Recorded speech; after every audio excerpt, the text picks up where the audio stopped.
Marco Fernández, investigador asociado de México Evalúa, profesor investigador de la Escuela de Gobierno del TEC de Monterrey. Un gusto, como siempre, saludarte, Marco, y a ver cómo dimensionar este plan de estudios que hoy finalmente se presenta, faltando escasamente 2 semanas para el inicio del ciclo escolar. Hola, Paco, muy buenas noches. Pues creo que son varios puntos simultáneos. Por un lado, se confirma que irá de golpe y porrazo el inicio del cambio a los planes de estudio de todos los grados de la educación básica, y no solo del primero de preescolar, primero de primaria, primero de secundaria, como se había anunciado. Ajá. Es decir, a 6 días que los maestros tengan que regresar a las aulas para prepararse para el siguiente ciclo escolar, se les confirma que, pues, aunque no sean de los primeros grados de la básica, todo mundo tendrá que implementar nuevos planes de estudio, lo cual, con toda franqueza, me parece una irresponsabilidad, porque no se les ha capacitado a los docentes para poder hacer los ajustes a todos los grados escolares, y va a ser imposible lograr esa capacitación en 6 días. Eso sí me parece, con toda franqueza, una irresponsabilidad. Segundo, viene toda también la parte jurídica.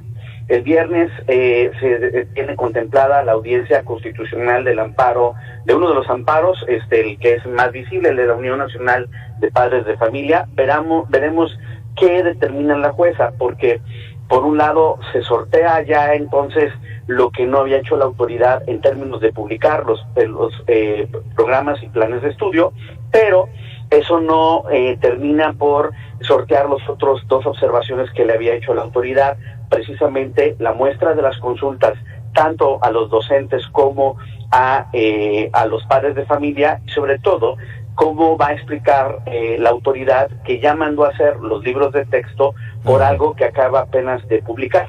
Entonces, sí creo que hay, obviamente, incertidumbres de cómo comenzará el ciclo escolar. Hay un punto fundamental que pues estaremos comenzando a analizar tanto en la iniciativa de educación del TEC de Monterrey como en México Evalúa, que tendrá que ser la comparación entre lo que se define en los denominados planes sintéticos, que fue lo que se publicó hoy. Es decir, ahí se determina para cada grado escolar cuáles son los aprendizajes esperados, y comparar esos aprendizajes esperados de estos nuevos planes con los que estaban vigentes en 2017, que eran los de la reforma educativa anterior, e incluso los que también estaban simultáneamente vigentes, que eran los de la reforma educativa de Felipe Calderón.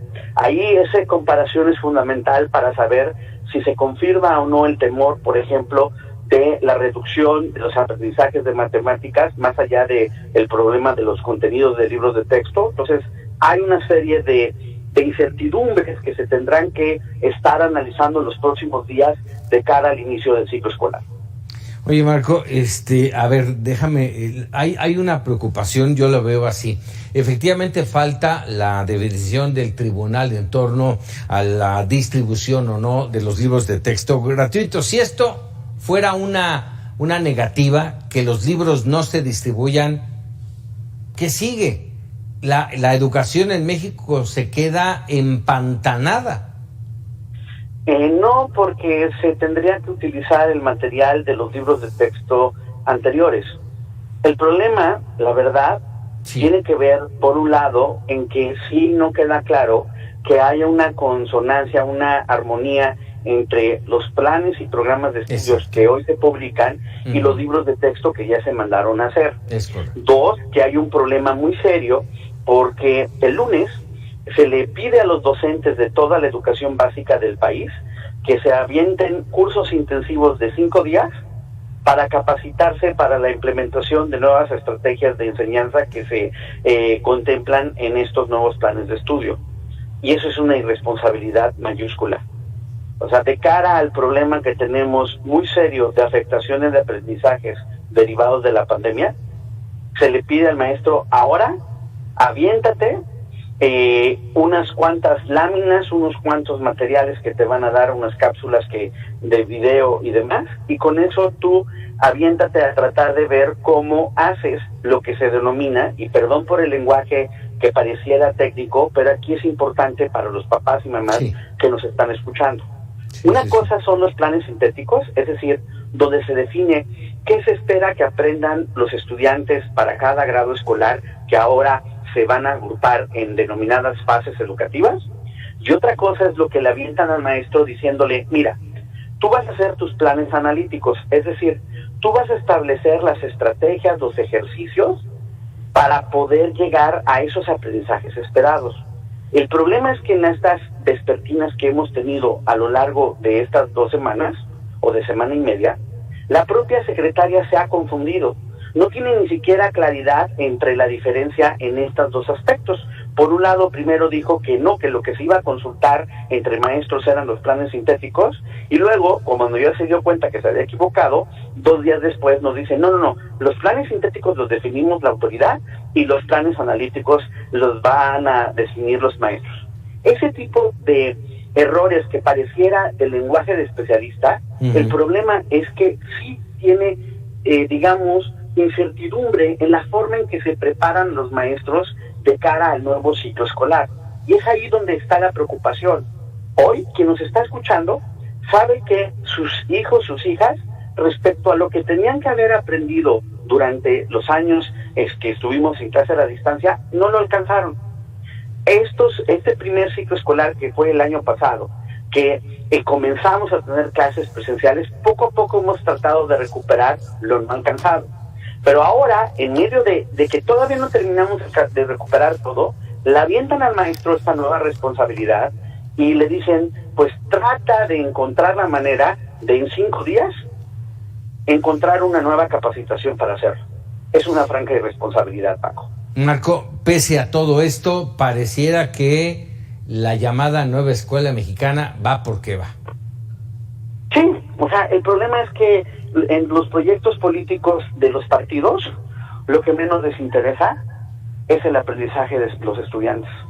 Cuando se vayan estos irresponsables y las deficiencias en la formación de los chicos se hagan más evidentes, ellos ya no van a ser autoridad, pero la factura se la habrán llevado esta generación a cuyos maestros los están sometiendo a tratar de encontrar una nueva forma de aprender, cuando los básicos, los aprendizajes imprescindibles, ni siquiera han podido desarrollar. ¿Qué por hacer por parte de la sociedad de México Evalúa, de las organizaciones como Mexicanos Primero? ¿Qué hay que hacer de la sociedad de padres de familia? Levantar la voz. A mí sí me parece muy preocupante que en este debate hay una gran mayoría que pareciera que se pone a ver las cosas a la distancia y como con resignación. Y la afectación a los aprendizajes de esta generación no puede ser una labor de resignación. Defender el ejercicio al derecho a la educación sí implica, como ciudadanos, levantar la voz ante el gobierno y sus irresponsabilidades. Y eso yo no lo observo. Y esa, inacción, por decirlo amablemente, la factura la va a pagar esta generación, y no es una exageración. El día de mañana, cuando no tengan los conocimientos, por ejemplo, necesarios en matemáticas, para poder hacer el análisis de grandes datos, la robótica, la programación y demás, que son las habilidades del siglo XXI, y eso les dificulte más aún conseguir un trabajo, ¿a quién van a culpar? Primero, pues que los que no están levantando la voz se vean en el espejo, y peor aún, los que son promotores de este nuevo modelo, que se hagan cargo de ni siquiera estar viendo la realidad de las escuelas que están tratando de pretender establecer este nuevo modelo y el que no han recibido apoyo para poder capacitar a los docentes. Eso me parece todavía una irresponsabilidad mayor. Si ya de por sí estábamos mal. Marco Fernández, te agradezco como siempre que nos regales unos minutos aquí en Mega Noticias. Gracias a ti, Paco, que tengas muy buenas noches. Muy buenas noches.